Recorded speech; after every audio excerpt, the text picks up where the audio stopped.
The following is a presentation of the iRacing Esports Network.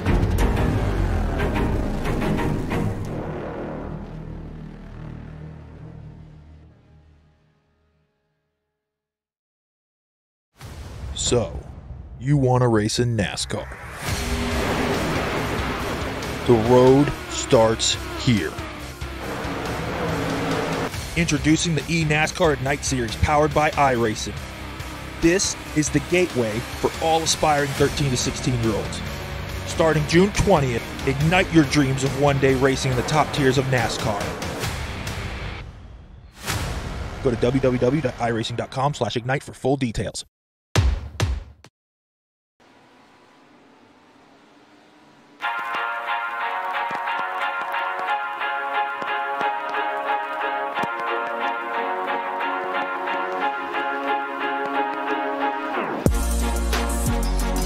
Hello, ladies and gentlemen, and welcome to RaceSpot TV Friday Night Primetime, streaming live on iRacing Live, RaceSpot TV, and of course on the iRacing Esports Network as well.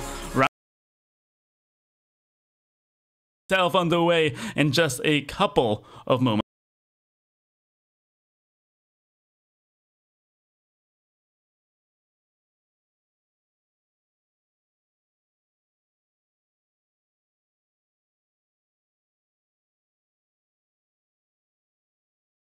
Welcome back, everyone, and well, welcome to one of the cathedrals of endurance racing, and what a very, very good stage to have round number 4 of the iRacing Le Mans series, and well, not just Spa-Francorchamps, but Spa-Francorchamps in the depths of night as well. Your cars are out there getting their qualifying laps in. Only 2 qualifying laps for this series before they get themselves gridded up and racing. So we'll have the LMP1 cars, we have LMP2 cars as well, and we have the GTE fields to spice things up as well there. Well, so you've been following this series for the start of it, for the first 3 weeks. I'm back, but just remind everyone what's happened. Yeah, it's been absolutely fantastic. What we've had, of course, is the LMP1 battle, the battle that's been going on with Porsche and Audi. That has been fantastic to watch.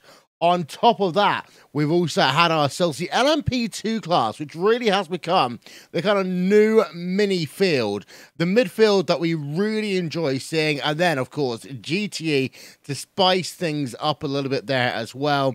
And I'll tell you what, I don't think that we've seen endurance racing as fun to watch on a Friday night in quite a while, Connery. Yeah, exactly. Let's hope this race does continue on that trend, as we are coming towards the end of qualifying, just 5 seconds before the session ticks over, and then your drivers will head their way towards the starting grid for today's event. And why not? Let's get the rundown of that. We have to wait. Carry on, Connery. Just a couple of moments before we get that one done, but I can say that Marcus Hamilton has got himself pole position for the LMP1 field, right next to Patrick Wolf. The front row of your LMP2 field is Aurelien Talmon and Pascal Stix there in the number 31, and GTE, Gianni Vecchio and Mikko Melkila will round out the front row of that particular field as well. We've got about 12 LMP1 cars, 11 LMP2 cars, and 19 GTE cars for this event, so should be pretty frantic. It should well be. And the thing about this race as well, Connor, is we are racing under the light, and that is going to make things really interesting. And there's not much in terms of natural light here at Spa-Francorchamps. So these guys literally are going to be relying on the headlights and the maneuvering of all the guys around them. Yes, they are. As you say, not much natural light at all. The only lit part of this racing circuit is pretty much near where the grandstands are coming across the start-finish line and up towards Eau Rouge, and the rest of the track, except for one slight bit coming down towards Blanchimont, is pretty much pitch black. They'll be relying on those headlights, and I wouldn't be surprised if we see a lot of flashing headlights in this race, Will. Yeah, and the thing about that is, like, you normally talk about flashing headlights as the way of saying move over. In this type of event, that is really going to annoy drivers, however, because these flashing headlights, it's going to be a big glare in the background, and you really do need to be careful with your racecraft here and how you treat other drivers on track. And I'll tell you one thing, if I was a driver in this field and I was to be seeing the headlights flashing behind me, I'd be getting very angry very quickly. As would pretty much anyone, as we're just a couple of seconds away from that roof pace car, the iRacing roof pace car just pulling off, and then we can get this race underway. Only a small portion of the lap to do under the pace car before we get this one green flag racing. Marcus Hamilton will be under the control of the field once that pace car pulls down on towards the lane. The drivers will look to get themselves separated out into their individual fields pretty quickly. Of course, not a lot of time to do that because we are already in Blanchimont. So what can the likes of names I'm spotting, Jose Maria Lopez do from the second row there of that LMP1 field? You've also got in LMP2, you've got Fraser Williams in P number 16 overall, starting second row of that LMP2 field. Of course, GTE, that's just going to be a frantic battle as well. But heading towards the bus stop now, that pace car will find itself on towards the lane right about now. So field is completely under the control of Marcus Hamilton now. So the number 8, he gets to pick when he wants to go until the green flag flies. Holding the field back all the way to last source here. A little bit of flashing lights behind Hamilton. He's going to have to go right out of last source on the inside line now. There we go. Instantly hits the pedal to the metal. We'll go green flag racing here in Spa-Francorchamps.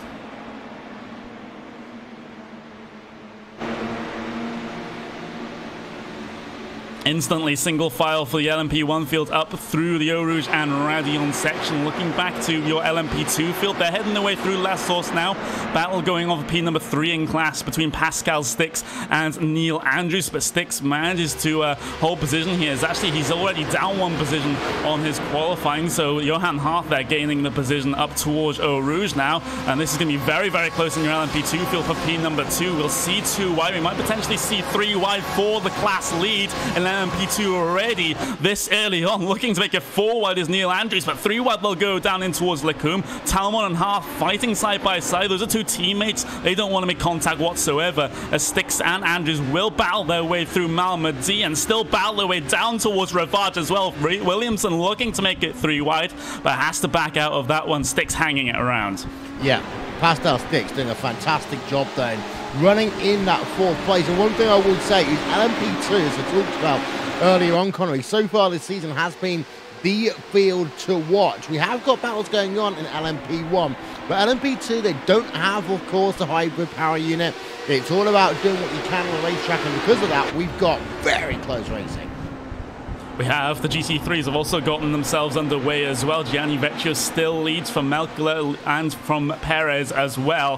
There has been a change of position further back though. That's Cedric Nevelspeak right up in towards P number 4 there. So fantastic start for the 22. Looking back towards LMP1 though, we did have a pass go on there in towards the bus stop, I believe. No, that was Jose Maria Lopez just having a little bit of a half spin in the bus stop. Wow. And the thing is as well, if you spin on one of these dark, completely unlit tracks, Connie, it makes it really hard to figure out exactly where you need to go. Now, the bus stop is probably a better corner than many others because of the fact you do get the light from the start finish straight, but getting on track, especially those high curves, can be quite difficult. There we go, battling between 2 teammates though. Maria Lopez looking to get past Gabor Mex now. So that driver number 33 down towards the inside will have that pass negotiated pretty quickly. Gabor Mex doesn't really want to fight his teammate.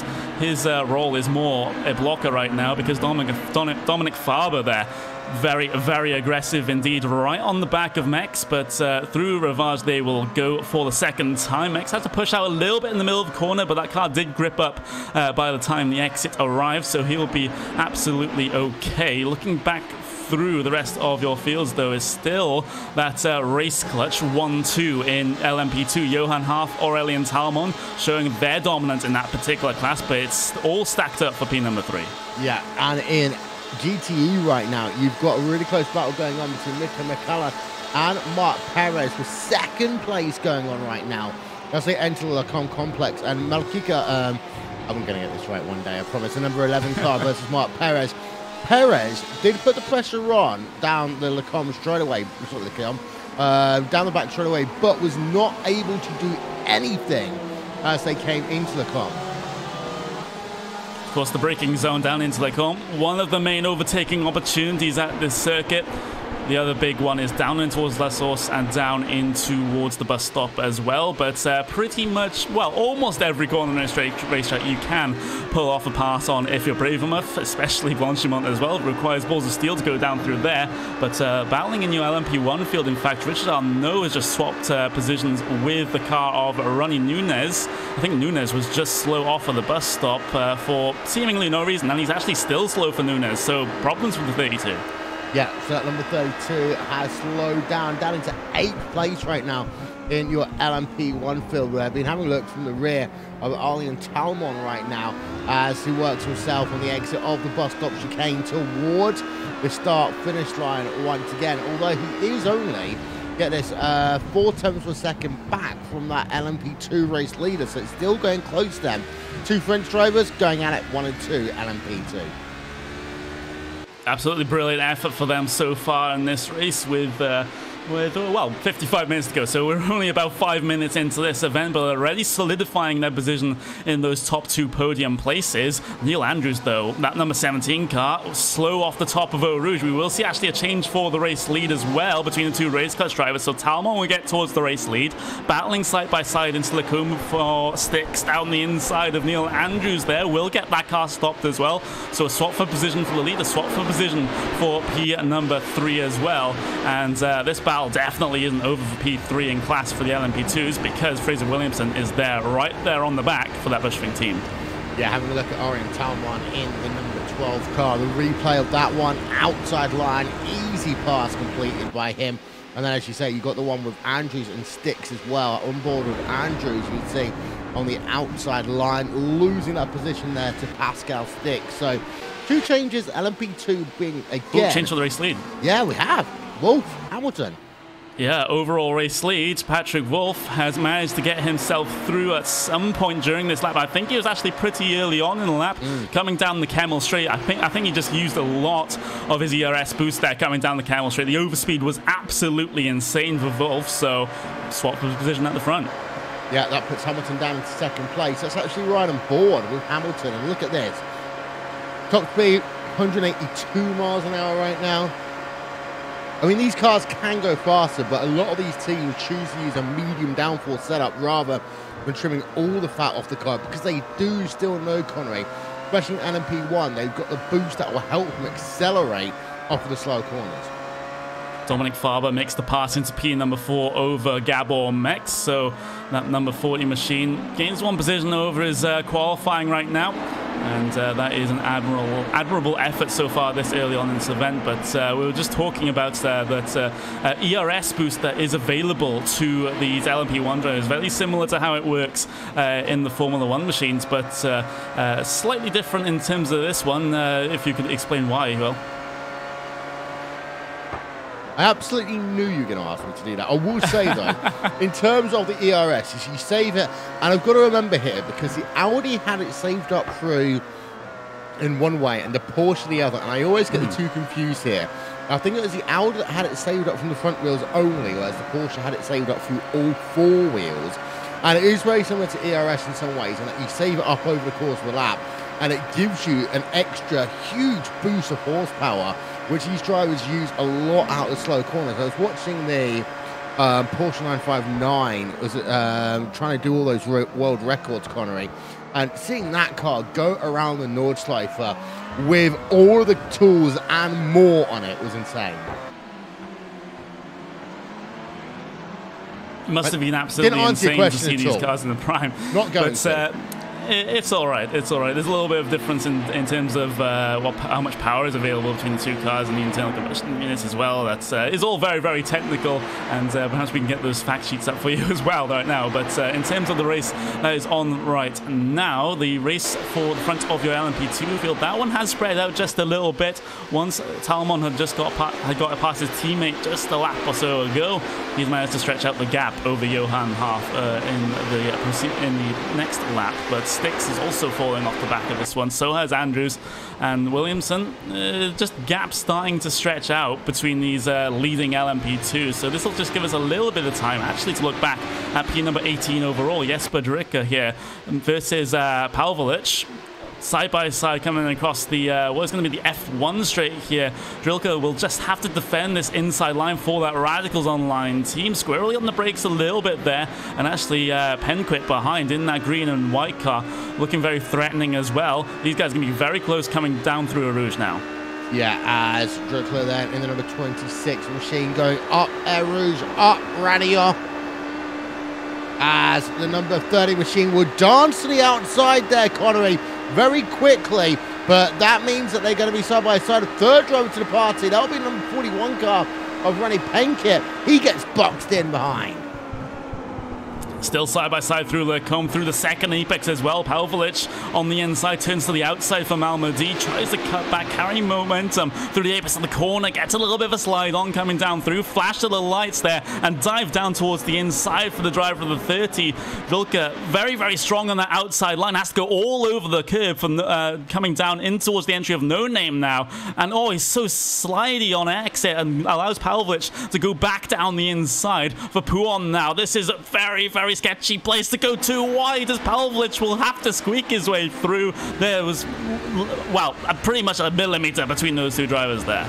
Too close in the dark racing. Of course, with the dark, cooler track temps as well here, Connery. So it does mean there's more grip on tracks. A, faster lap times, but B, these drivers can race each other a little bit harder. They can. Not too many worries about the tyre wear due to the conditions. The battle for the overall race lead, though, is still on because they're hitting traffic, and Patrick Wolf, he's hit a GTE car of Alex Simonich here, and that is absolutely crucial for this race at the front. He'll still try to fight off Marcus Hamilton, though, but instantly as we cut to it, Patrick Wolf has gotten himself involved in an incident, damage to the front clip of that LMP1 machine now, and Marcus Hamilton smells blood in the water. What did I say at the start of this broadcast, Connery, about working and about driving in the dark?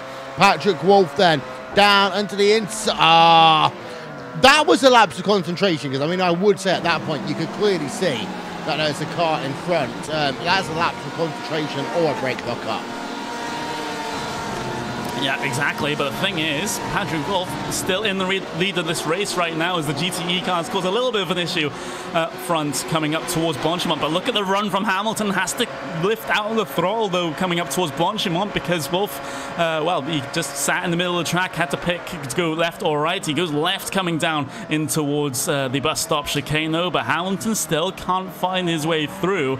And over the next couple of laps now, this will be crucial to see whether that damage for Patrick Wolf was more or less than what we think. Yeah, down to the inside then will go Marcus Hamilton. Battle for the race lead on the exit of Lecombe. And that was fantastic there. Look at these drivers side through the traffic. It cost Hamilton, though, just as they were trying to all pick lanes. Oh, and Hamilton, big moment there coming through Eau Rouge as well over the curb. Absolutely frantic couple of moments for these LMP1 cars, the LMP1 leaders, as, oh, I really want to get another look at Hamilton getting so squirrely through Eau Rouge. And this is actual Eau Rouge now. This isn't the top of Radion. This is Eau Rouge over the curb, tries to get the car switched back, but that car was almost having none of it. Yeah, there's a replay up for you now. Caught the curb too early on the entrance into Eau Rouge. And I tell you what, I've seen many an LMP1 car, both in the real world and in sim racing, Connery, lose it as a consequence of doing that exact same thing. Yeah, many big incidents have been had there in all classes of racing, and it's never something you like to see. There's something that does happen, as all this battling up the front actually has brought Jose Maria Lopez back in, so Marcus Hamilton actually has a little bit of support from his teammate here, potentially to try and get past Patrick Wolf if things close up once again, because he won't be pressured too much from behind because it's his teammate, so he can still focus on trying to chase down Wolf. Indeed he does. We've been looking on board, by the way, with Mark Perez in the number 3 machine. And, Connor, you have been away for a couple of weeks, so we'll be able to bring you back up to speed on some of the crazy liveries that are on in this series, especially in GTE. Mark Perez, number 3 machine, definitely one to keep an eye out on it. It looks just even better in the dark. It looks fantastic. You know what that reminds me of? It reminds me of the testing livery that Red Bull used to run with. Merge that a little bit with the Monster, of course. It reminds me of, what's his name, Valentino Rossi. Some of the drivers that's done stuff over there. But yeah, great livery. But this GTE field has been far too quiet here today. There's been a little bit of movement, but nothing substantial. I think that pit stops here is going to really liven this field up. I definitely think it will, as well as the LMP1 cars here tried to side their way through. There's Stephen Bailey trying to get through. There has actually changed to the race lead now. Marcus Hamilton does it on the brakes coming through Lecombe, and actually his teammate might get a piece of the pie as well through Malmedy, but no, he's just going to have to cancel that move right now. So Hamilton now at the front. Yeah, here's the replay then. Starts all the way off through Radio. Fantastic use of the boost there for the driver of Marcus Hamilton. Gets himself right behind. Two teammates working together. They both try and find their way through in towards Lecombe. Hamilton gets it. Lopez just has to hold back. Yeah, but the thing is, Lopez looking very, very strong right now, and Wolf has to struggle with that little bit of front-end damage that he sustained while having some contact with one of the GTE cars earlier on. So he has that damage to this. Now he can get that front clip changed in the pit stop, so he'll add a good couple of seconds to his stop time though, so that could drop him even further back. But the thing is, that's the calculations and the risks that you do have to take. Do you change that front clip and actually get that damage repaired, or do you keep the damage on the car? The amount of time you spend on the pit stop, Connery, I'm not quite sure here. I think some of the drivers, people like, if this was to happen to a mid-pack driver, take damage. This is Patrick Wolf, however, we're talking about.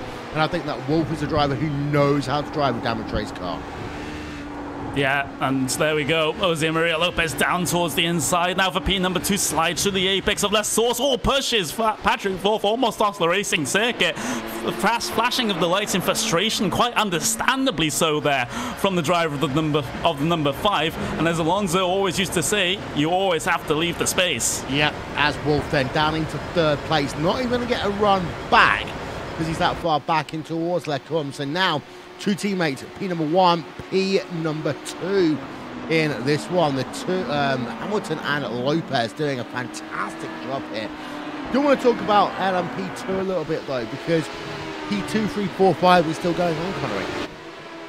It is. A little bit of a slide coming out of Lafagna though for Neil Andrews. That number 17 car is kind of in the thick of things right now. Currently in P number 16 overall.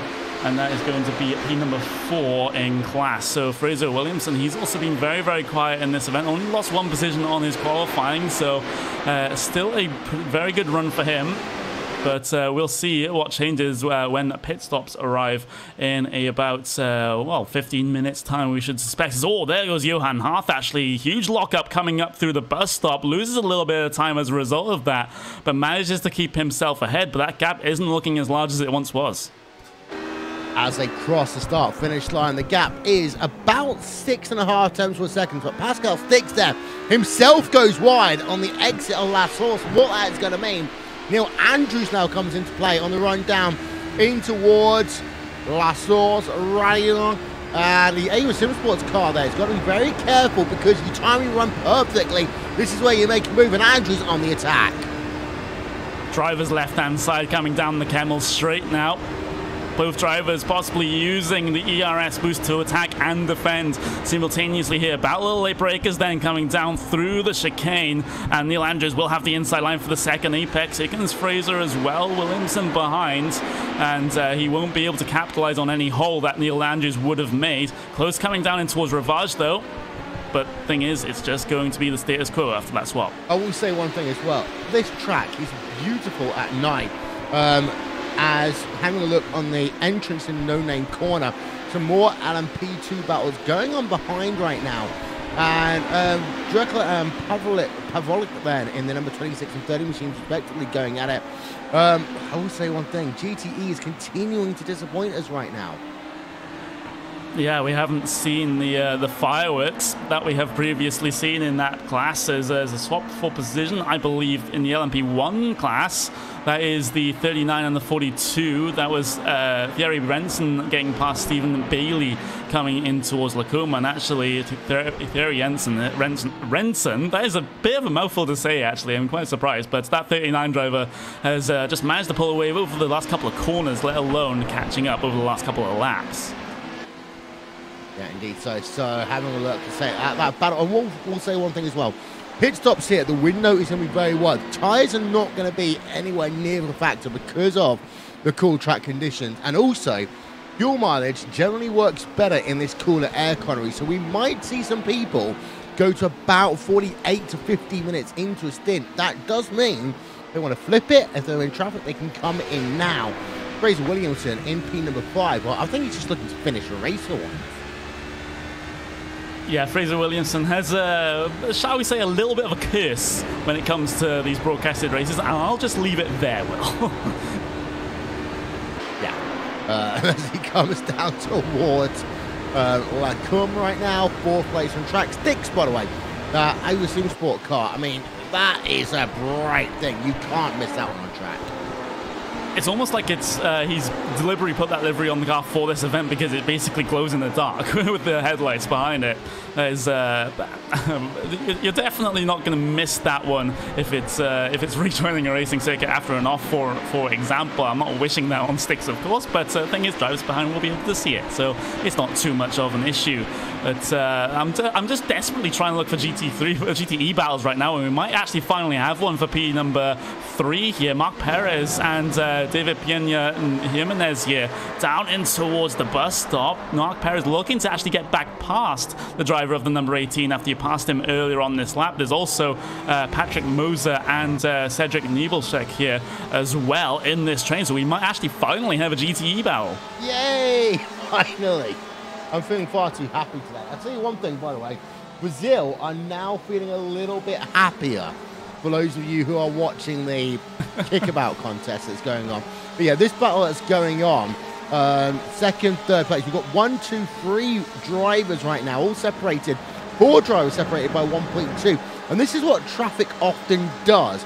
It will draw the field out and bring it back. I do take that back. It was 3rd through 6th place. My timing got completely wrong on that one. So I do have to say is here we go, down to the outside, Connery.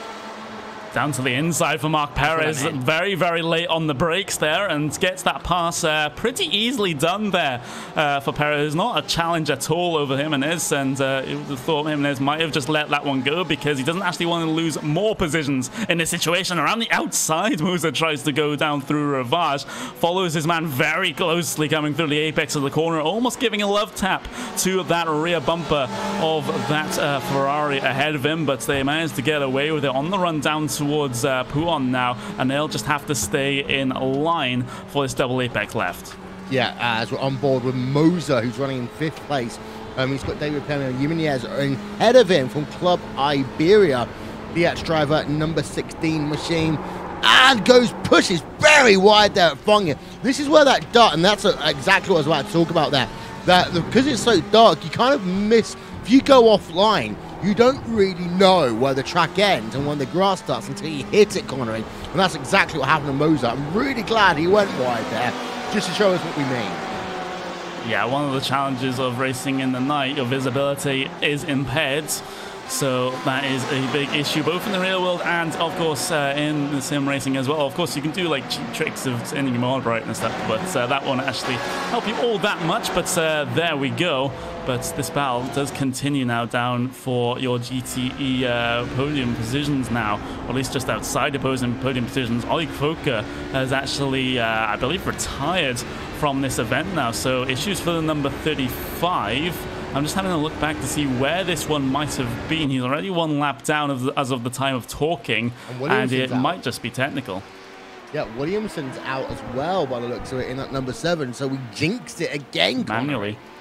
Yeah, and, well, it wasn't technical issues. It was actually an incident for Fraser Williamson, at least, the number 38.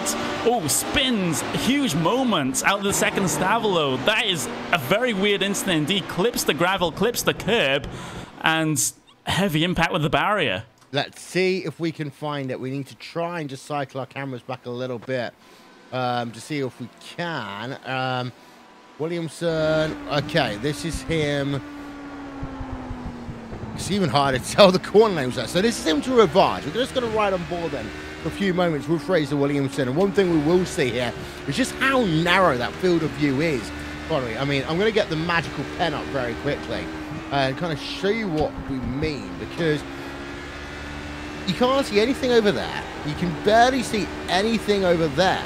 What you do end up with is such a narrow field of vision, and it does give you tunnel vision. I remember running the Daytona 24 hours, and my light, live in a smart flat, my lights go off at 1 o'clock in the morning, which was in the middle of the race I ran, as here we are then. Fraser Williamson gets onto the curb.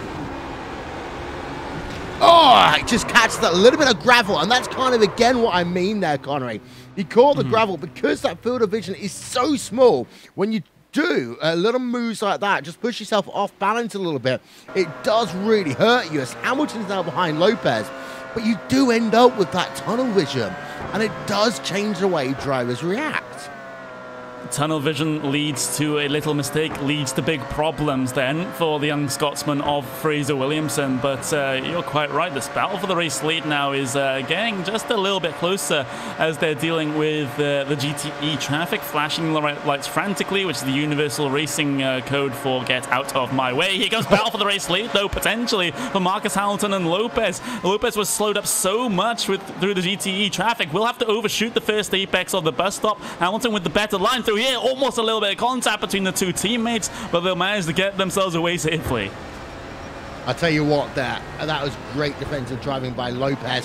Hamilton is going to have now to be really aggressive on the exit of this corner, because he had traffic alongside him. He's gotten past that. Now there's going to be traffic hurting Lopez all the way up the hill here. This could, bold move there by Lopez. That was an incredible move, but here comes the overspeed for Hamilton. He's used the ERS boost, the overtake button in effect now for number 8, so he'll get himself towards the race lead. We need more racing at night on road courses. End of story. Yeah, we really, really do, but hopefully in the future when day-night transitions get finished, maybe we'll see much, much more of that. I'll tell you one thing I would say on that. What I don't want to see is what you see on a certain other platform where you can essentially do 24 hours in the space of an hour race. No. I think that it would be great to have it when the time of day matches the time of day on what essentially is UTC, and the race evolves with that. So for an hour race, it would be great to see sunset into night, for example. And I think that's going to create some beautiful racing in days gone by. And of course, the longer races starting off in daytime, going towards twilight hours, as we're on board with Pastel Sticks going wide on the exit of P1 number 2 just to get himself past some lap traffic. And these guys are taking a lot of risk considering the fact they can't see more than about 100 yards in front of them. Yeah, exactly, and the other LMP1 cars are having a couple of issues as well trying to get through this traffic. Scavo Max got held up a little bit coming through the first and second Stavler, but will finally make his way by the traffic that he was dealing with by the exit on the run down towards Blanchemont. One of the better places this run down towards Blanchemont to get past lap traffic.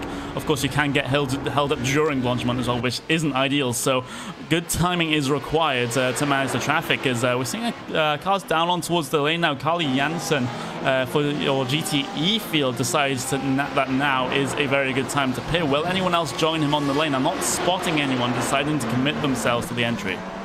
We've had 1 or 2 drivers in LMP2 only, and we have had comments saying too early to pit.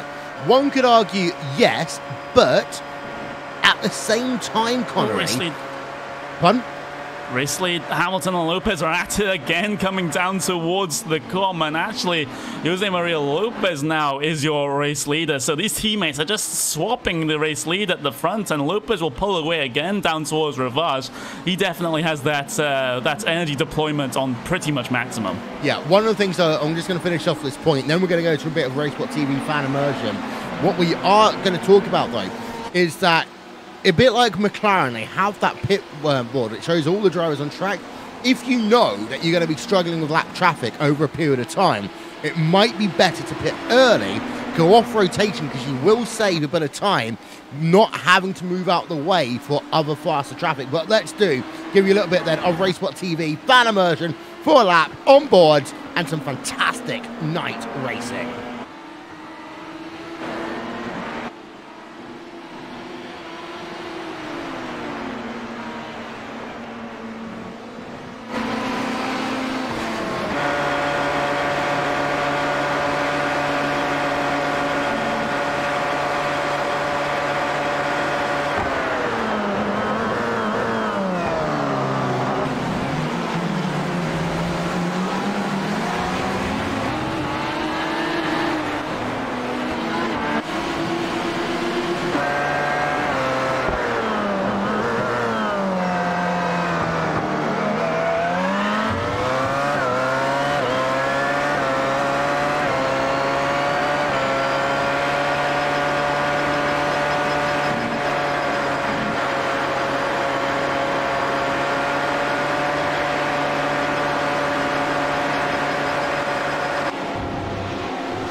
Wolf Connery has come down onto pit road.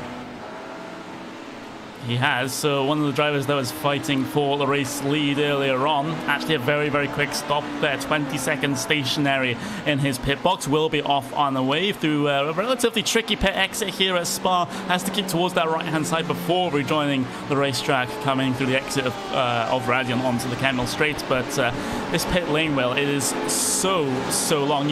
If you're at the front of the pit lane, you basically have a lane time of nearing a minute before you even get stopped. Yeah, and that's the interesting thing as well. For the drivers who are in GTE, they're more likely to be on what we like to call the Grand Prix version of the pits. If you're in LMP1, not only are you going to be on the run down to Rouge Radial, but it's downhill, so you slide through your box potentially a little bit more, as Gabel Mex is on pit road and Jose Maria Lopez is on pit road as well. So here we are, we're on board of Lopez. This is a perfect place to demonstrate this.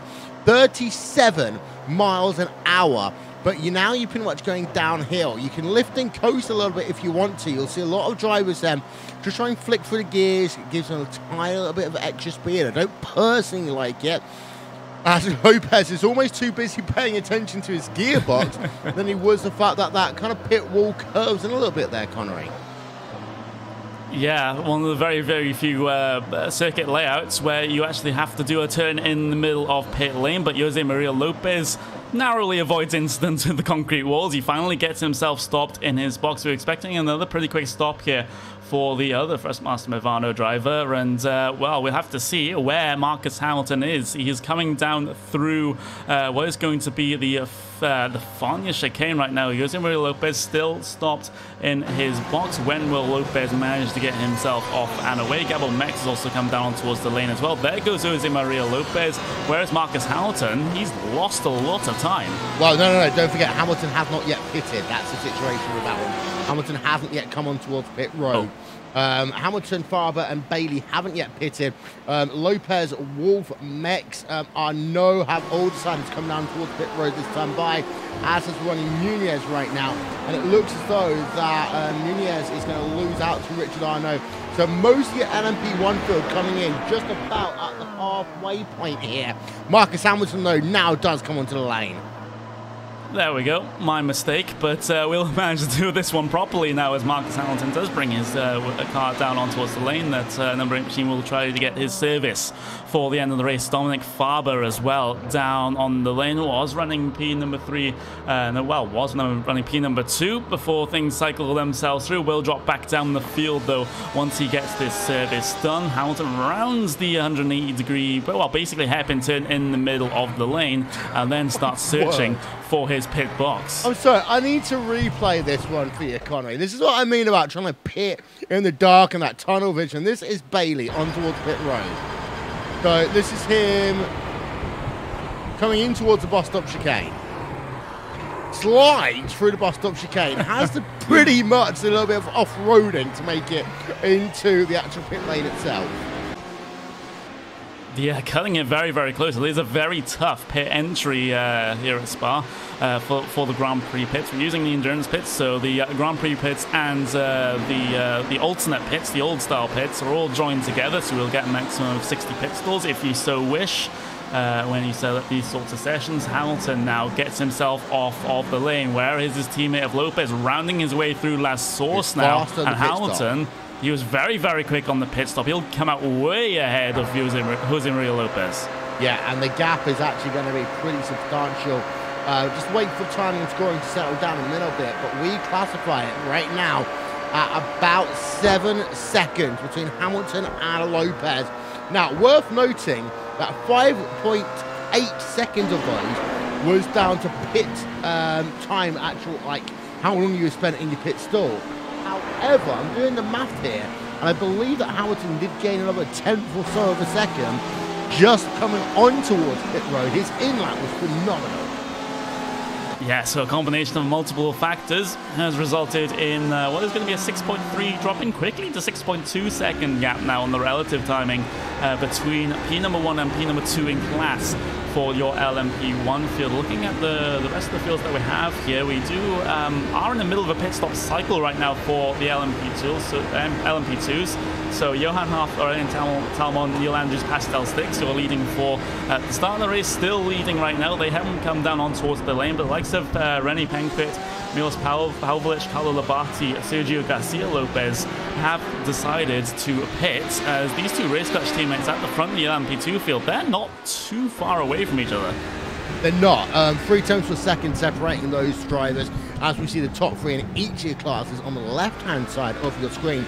But the best battle we have got going on in LMP2 is your battle for the race lead, closely followed by the battle for P number 3 and P number 4. That one is close, with Neil Andrews holding on from Pascal Stix right now in that number 31 machine as they work themselves up the hill again. Up the hill once again. Stix will have the run out of Radion though. Look at that overspeed sitting in the slipstream is that bright lime green car of the number 31 down towards the inside over Neil Andrews though. Very deep on the brakes as well. Manages to get that car stopped for the apex, but Andrews trying to use an alternate line coming through there to try and gain back any advantage that is possible. But that pass is now complete now for Pascal Stix as your LMP2 leaders trying to file their way through a little bit of GTE traffic now. And speaking of GTE, we have well, if you weren't paying attention to the last 3 weeks, we have a new GTE. We do. As we're just going to have a replay, first of all, that was Pascal Stix moving himself up into 3rd position on track. As let's actually go and talk about this GTE beast incarnate, shall we? Porsche have come up once again with another beautiful car here for iRacing. So having a look then at the number 11 machine, but the RSR machine, I mean, it's fun to drive. That's the thing. Some of these Porsches haven't been the easiest cars to drive. I mean, let's not talk about the rear-wheel drive machine, Connery, because that thing around the Nordschleife is just insane. But the RSR is beautiful. Yeah, I wouldn't wish driving that rear-wheel drive Porsche on my worst enemy. That was it was kind of a horrible car to drive. But the recent cars that iRacing have brought to the service, though, in the form of the 911 Cup car, this Porsche GTE, and of course the 919 Hybrid as well for the LMP1s, they're just all pretty amazing cars to drive, and I would definitely recommend it. Meanwhile, though, Johan Haaf, Neil Andrews, and Antti Levoska down on towards the lane for LMP2. Yeah, so LMP2 pit stops then really starting to kick off right now. That 3rd, 4th, and 5th place coming in. We've had 6th, 7th, 8th, and 9th already make their journey on towards pit road. Now, there's not going to be much to separate this. What'll be interesting to see what happens in about a lap or so time, Connery, when the Andrews versus Pascal Sticks battle will kick off one more time. But also, the battle, of course, now for P1 and 2, that separates out by a lap. And if you compare the two teammates here, it does make a little bit of sense to pit them in one lap apart, because you don't want two teammates running into each other on pit road. Definitely something that you don't want to happen, and it has happened, of course, as Johan Harf will get himself stopped in his box for his service. Just fuel to the end, I would guess, for these LMP2 cars. Lavuska also gets himself stopped as you see the headlights go down on the main pit, straight down towards the Oru section. I believe Ronnie Nunez has spent a very long time on towards the lane, so this is one of your LMP1 cars. He spent like more than 2 minutes on the lane, so I think he's, for all intents and purposes, out of this event.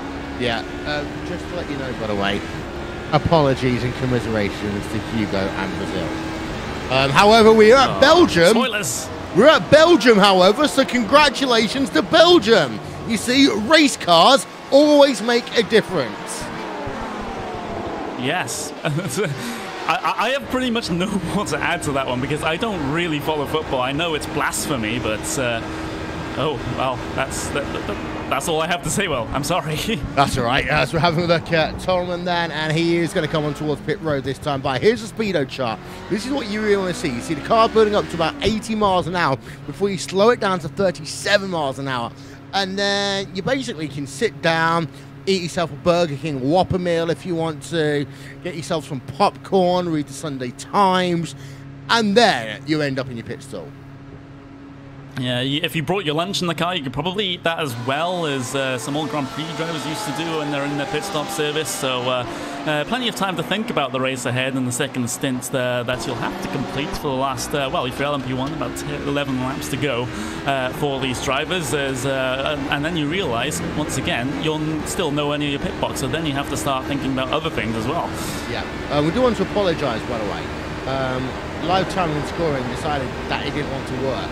It is now officially working in 3, 2, 1. There we are. Live timing and scoring, racebot.tv /timing. Okay, this is going to be interesting. Tolman versus Harf here, Connery. They will be coming out on pit road by my watch here, literally about a second apart, if not less. It will be very close. Talmon's still stationary on the lane. Harf coming through last source now. Talmon gets himself off no way, waits for those green cones before he can hit the throttle 100% up the hill for the pit exit. Harf is coming up towards Eau Rouge right now. This will be very, very close indeed. Remember, Talmon is going to have less speed at the top of the hill than Harf. And Harf, there he goes, driver's left-hand side, flashing a light and change the race lead now. Harf in towards the lead of the LMP2 class. Talmon has to fall behind P2. I said it was a second because it was a 14.6 second pit stop there for Johan Harf. It was a 15.5 second pit stop for Arjen Talmon. Get this though, 1.2 seconds slower on pit road. So Talmon also lost himself 0.3 of a second from pit entry to pit exit. That was not in the box, Connery, and that really will be, I think, where LMP2s will be won or lost. Yeah, that is a huge amount of time to be losing just on the lane alone, and he's getting a little bit frustrated now with the traffic, bringing himself very close to that GTE car of Nestras Kosklou, and then he had the issue of Eric Galvez trying to come through on him for the LMP1 class as well. So Talmon's going to lose a little bit more time here as he just tries to side his way through, finally down towards the inside of Maturana there in that GTE Ferrari, but all while he's doing this and struggling, Harf is just getting away. Yeah, just to let you know as well, that half of your GTE field have hit it. The other half have decided to do I like to do the long haul game here, Connery. So they won't come in until that fuel is at absolutely zero. Now, there are two always different sets of minds on this. Some of the people like having half a race tank, filling up in the middle and going. There are some people that like having the heavier race tank because it gives them more options in case, for example, they get damaged, or they end up in a situation where, you know, traffic isn't on their favour. to allow them to come on towards pit road. We do see one driver, that is Jimenez there, I believe. No, that's not Jimenez going on towards pit road. That is actually Sergio Maturini then on towards pit road. Yeah, he is. So he'll take the rather long trip on towards the lane. Meanwhile, out there on the racing circuit, though, we still have some relatively close battles going on. Of course, we have that battle between LMP2, the race leader, and P2 in that class, Harthan and Talmon, both teammates. We've also got another race clutch driver involved in the battle, and this is Richard Arnaud in the LMP1 class as well. So they're getting themselves involved into a good couple of fights in this event. Arnaud is trying to defend right now from Thierry Renson. Renson closed up about 0.6 of a second that last time. Yeah, your battle for LMP2 up to 1.1 seconds. So those people that say, Connery, that I don't know what I'm talking about, boom, proven. Yeah, it was a very, very good call indeed. But will he manage to stay within that margin over the next about quarter of an hour? It'll be fantastic to see a sort of grandstand finish between the two teammates, as long as they don't have a little bit of contact between each other. We don't want to see that, of course, but a fantastic race for the end will be certainly what we're going to be ordering here at RaceSpot TV. But looking back through GTE right now in the kind of coming up towards their pit stops now as the fuel tanks will run dry, Maturini does decide to head his way off of the lane finally to get his service complete, and now he doesn't have to worry about pitting again, hopefully, until the end of this event when the checkered flag is out. But right now we're just setting up right now, Will, for the final 10 minutes. Yeah, final 15 minutes. We have got one more car on pit road. That, I believe, is Gianni Vecchio. He's come on from the race lead in GTE. So that is going to be the trigger. That is going to be the signal now for the rest of the GTE field. Do they follow Gianni Vecchio in, or do they try to extend their stints one more lap? David Peña Jimenez now decides to head his way in from P number 2 in the class for your GTE field. Kioskalu also decides to head his way in from P number 3. Bastien Remis also in from P number 4. P number 5, P number 6 in. It's a GTE pit party. Yeah, all aboard the pit party, as we like to say then. So this is going to be really interesting because there have been these two different strategies, but Vecchio should still come out quite clearly with the race lead in this one. But as we go on board of him again, now notice the fact that the front, oh, he overshoots by about, that cost him about a second. It did. He had quite a comfortable buffer anyway, so it shouldn't be too much of an issue, but it's time that he definitely doesn't want to be losing at this stage. Jose Maria Lopez, issues. Issues for the number 33. I'm trying to find where this may have happened. I just seen him drop down my timing screens, and it may have been incident limit looking at it. Oh, number 33 machine. Let's go back then and see what we can find. That is going to be huge. And again, we talk about racing in the dark here, Connery. And this is a track which is notorious in terms of drivers, for example, going over that instant limit. As we do see, by the way, changes on pit road. As we continue to look at Maria Lopez then. Guez Vecchio, Lopez and Nunez. Nunez loses 1 place overall by the looks of it. In class, it still looks like he is where he is. But that's the thing here. And there we are. Yeah, you're completely right. That was incident limit gone. Yeah, and as you quite rightfully pointed out, Will, this track really does take no prisoners when it comes to the instant limit. I'm looking at it right now. 17 incidents is the limit here, and you get a one instant point for every time you step your foot out of line, and that's very easy to do at this racing circuit, and you have to keep well behaved under that 17 limit for an hour of racing, which is actually very tricky to do. Yeah, I just saw Richard Arnaud, by the way. He's in a battle with Terry Renson, by the looks of it, as they work themselves into Rivard. I want to go back though and have a look from our aerial coverage brought to you by And One Design. Because it looks as though it got very bumpy down at Le Con.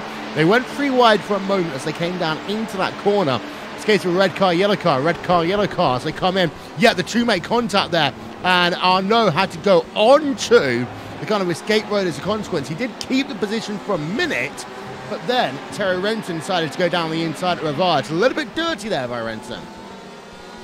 just a little bit, but can Arnaud respond to that one? He did have a little bit of a look coming down into Pouhon the last time by with the help of the lap traffic, but right now Renson is just stretching his legs and extending this gap with the help of perhaps a little bit of a higher engine mode, a higher ERS mode to try and pull himself away, but Arnaud does reply to that one, catches up on this run down through Blanchimont and through up towards the bus stop. So it's kind of that situation where you see one driver using the boost to defend, one using to attack, one using them to pull away. It's sometimes quite hard to tell who has the outright overall pace in LMP1 because of all the features of the car they have available to them. Yeah, the battle's come down LMP2 as well to 0.4 of a second between Johan Harf and Arjen Talmon right now. So that battle's still going on. We've also got a great battle going on in terms of GTE. Didn't really get to focus much on their pit stops, but here is Perez on the outside of David Pena Jimenez as they work themselves in towards Lecom around the outside, and he's going to make it work there. Power move by Mark Perez there. Also worth noting, of course, if you are new to the iRacing Esports Network, hello and welcome. We would love for you to stay friends with us. If you want more iRacing action, subscribe to the iRacing Esports Network on YouTube now. And we'll be watching very, very closely to see that number go up. Believe you me, and otherwise something very, very bad will happen. Yeah, we'll carry on talking after the broadcast. We'll carry on talking.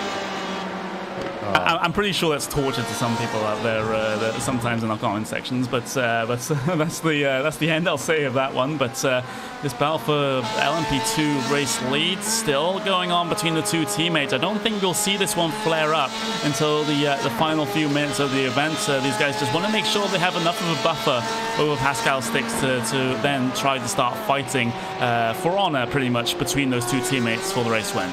Yeah, as we're looking at 8, 9, and 10 on track right now in GTE. 3 drivers separated very close there, 2 different car types as well. In terms of the Ferrari and the Porsche in the mid-pack of your GTE field right now.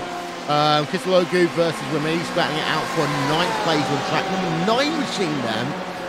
Being put under pressure all of a sudden. There's pressure going on at all angles.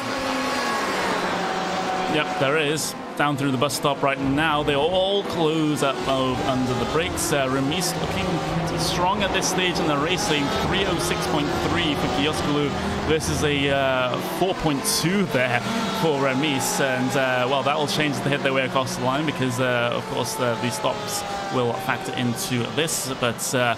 wow, that's that's such a squirrely move there through the apex of La Source there for Remis. That's going to ruin his entire run now down through Eau Rouge and up through the top of Radion as well. So if there's one exit they absolutely have to maximize in the whole of motorsports, the exit of La Source is pretty much one of them. Yeah, I mean, as you see ahead, actually, we've got the Explorer. He's going to go to the outside of Sergey as they come. Look at that. Weaving around, bobbing and weaving, less than 10 minutes to go. Nestorius Spa-Francorchamps is actually going to move himself up to 8th in GTE. Galvez, has he only just come onto pit road for the first time? Galvez, I'm just having a quick look. He had 16 laps in the stint, so I think he pitted a little bit earlier because of perhaps a little bit of damage that he sustained, so that'll be a second stop. I'm not entirely sure on that one. Yeah, but yeah, he is definitely in the rear of the field anyway, in terms of LMP1. The only battle we've really got going on LMP1 is Richard Arnaud and Stephen Bailey, but a battle for the race lead in LMP2 is now again close here, Connery. Very close, but like I mentioned before, I don't think we'll see much from these guys until the final couple of laps of the race, which we are guaranteed to be coming up to in about 2 laps' time.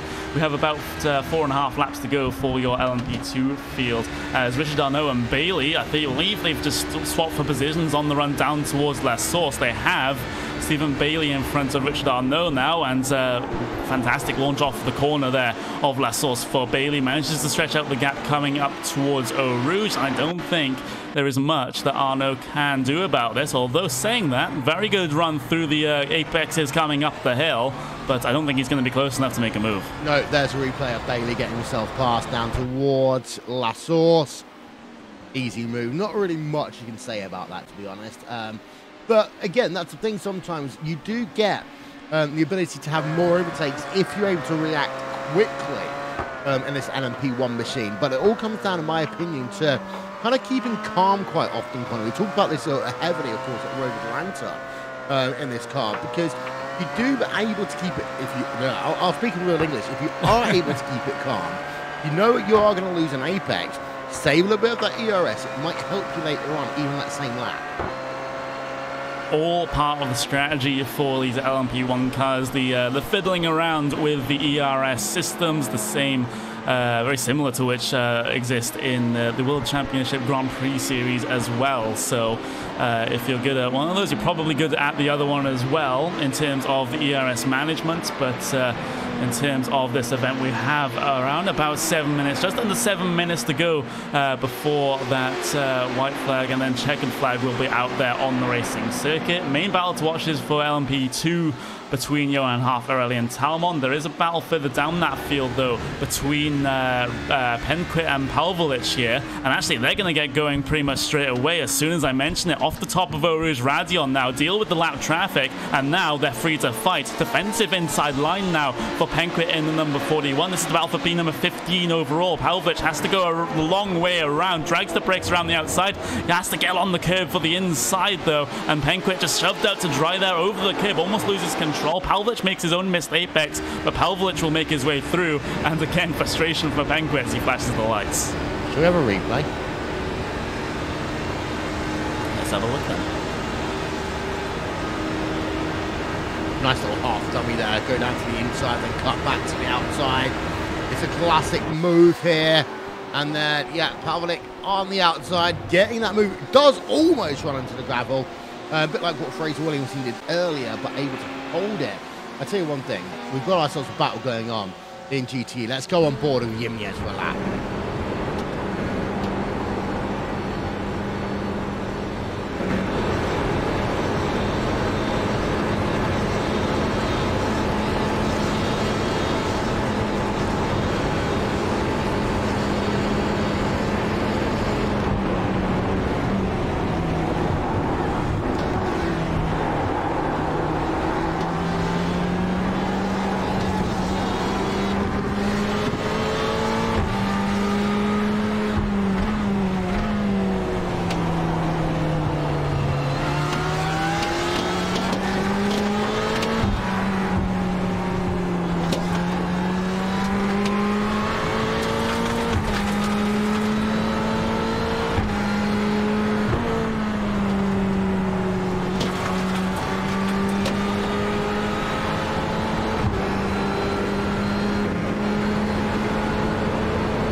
lap on board there with David Peña Jimenez, the driver of the number 18 Ferrari, trying to chase down P number 3. The final step of the podium, Marc Perez there in pretty much the best livery on the grid, at least in our opinion. The lap times the last time by did favor Marc Perez, though, by about 0.4 of a second. So Perez doing all he needs now at this late stage. It's going to be about 1.5 laps to go for your GTE field, if my calculations are correct, with about 2 minutes and 47 seconds to go. But here's a... Ooh, actually, I've just spotted someone down on towards the lane.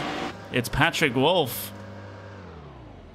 What has happened? There's a bit of damage to the rear end, and he's actually going to get out of that car. He's had a... Oh, he's had a huge incident, Will. A huge, huge incident at the top of Eau Rouge. He goes tumbling, tumbling, tumbling.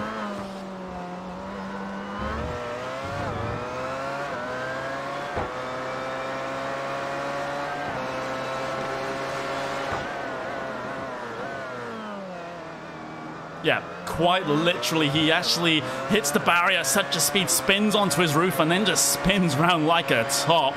Luckily, no one else actually got caught in that one. They all managed to stream themselves by on driver's left, but that could have been a much, much bigger incident with the amount of cars trying to come through.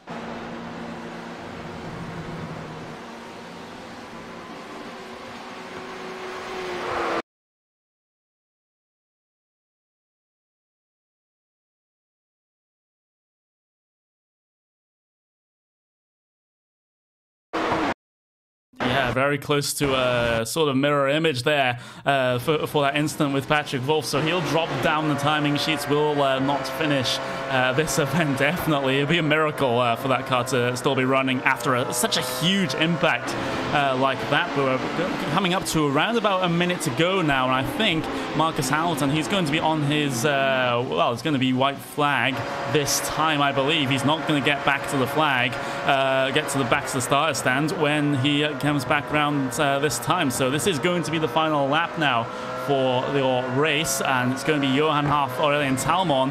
That is the closest battle in terms of for major positions right now. But the thing is, guess who separates them out? It's the LMP1 car. It's Gabor Metz that gets in the way. A little bit of the flashing of lights there to try and negotiate those passes. But Talmon not really going to be happy about that one.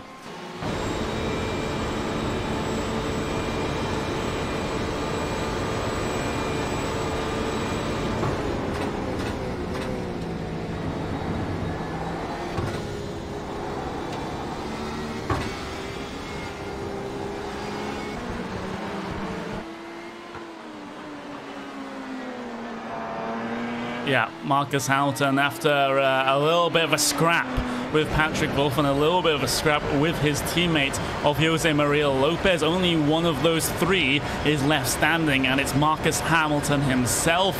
Fantastic event for him. Just a final couple of corners to go through Blanchimont for the final time. Clock is completely run out. This will be the finish of the race when he heads his way through the bus stop, and then Marcus Hamilton can say he has won in the iRacing Le Mans Series in the night here at Spa-Francorchamps, and Gianni Vecchio will be very close behind him as well for your GTE winner. So the number one comes out on top for your GTE field. Top of the podium for Gianni Vecchio. Melkele will get P2 in that field as well. Marc Perez will head his way across the line for your GTE field. But looking at your LMP2 field now, the race leaders, they're so very close, but I don't think it's going to be close enough for Talmon, or it might not be actually. He's going to follow his teammate all the way through the slow speed section, but it's not enough of a run to the line for Talmon to do anything. Johan Harf will win LMP2.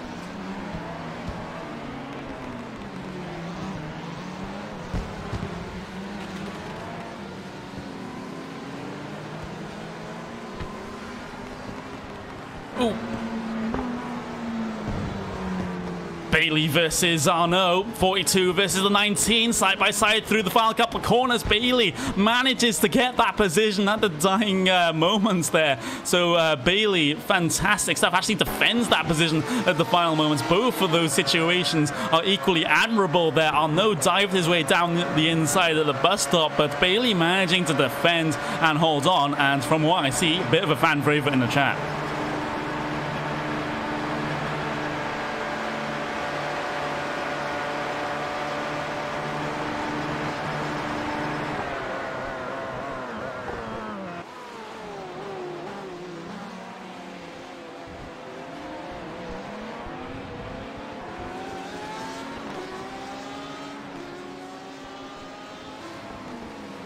Job very much done, as the rest of the runners will head their way across the line. We're still waiting for the number 7 machine to get himself around, but the thing is, he's about 4 laps down, which is actually the same lap as GTE field, so not too bad of a race for him, although it could have gone much better for the number 7, but I think it's just about time now to go through your official finishing results.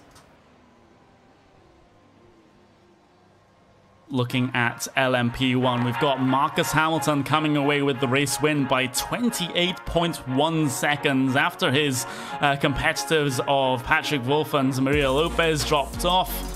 He was pretty much the only one left to take the race win by that sort of margin. Dominic Farber will come P3 just behind Gabel Mex, which who gets a fantastic run up into P number 2 there for the number 14, Thierry Renson. P number 12 to P number 4. That is a brilliant race there from the driver of the 39. Stephen Bailey managing to hold on to P number 5 from Richard Arnaud in the final couple of quarters. Arcadius Newman, Eric Galvez, Patrick Wolff there, 1 lap down. P number 9. We've got Jose Maria Lopez, Ronnie Nunez, and Oli Foka rounding out the rest of the finishing results for your LMP1 class. Down to, yeah. Oh, you can do LMP2 as well. It's a small field.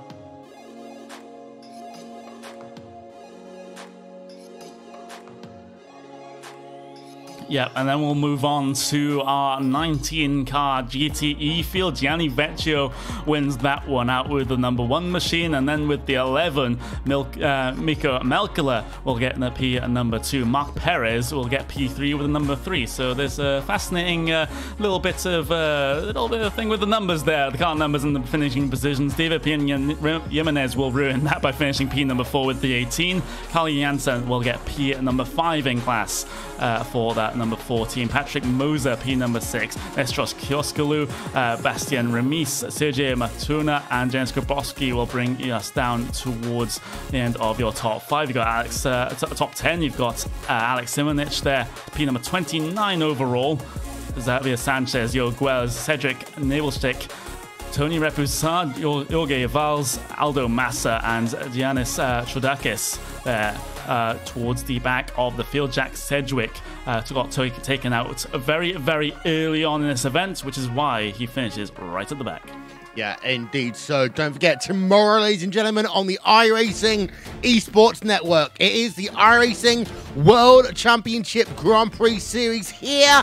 This track and the battle will continue. Coanda, Redline, the others. Martin Cronke, Gregor Hutu looking for number 6 in the best form he's been in 2.5 years, but it still looks very, very hard to challenge Coanda Sim Sports. So who will get victory in the next round of the championship? Find out on Racebot TV and on the iRacing Esports Network.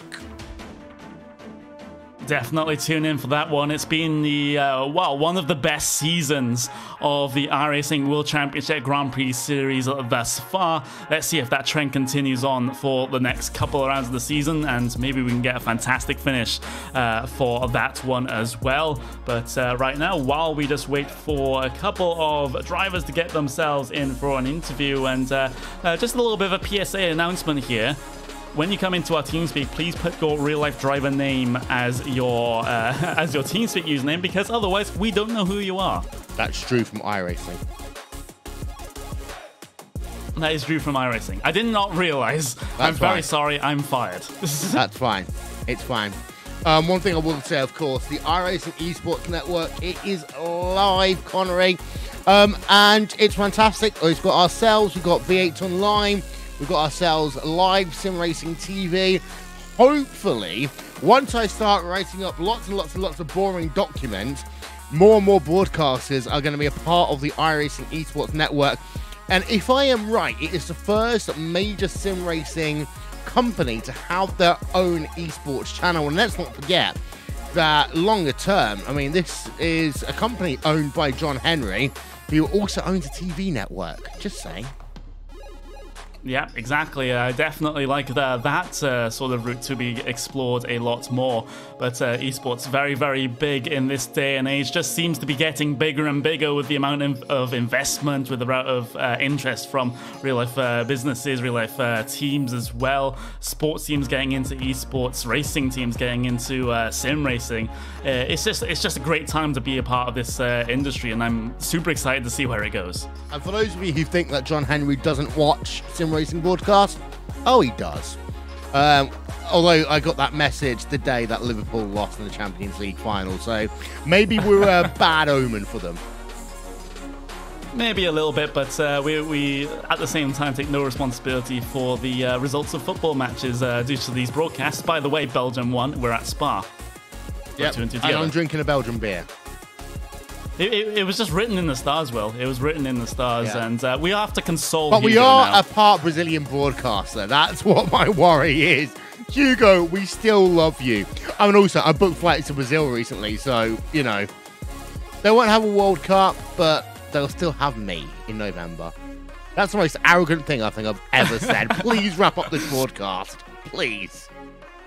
I will do exactly as Will says, as we went a little bit off track near the end there, but it was a brilliant race there for the iRacing Le Mans Series, round number 4 from Spa-Francorchamps, and next week we'll be heading to an equally fantastic circuit for endurance racing.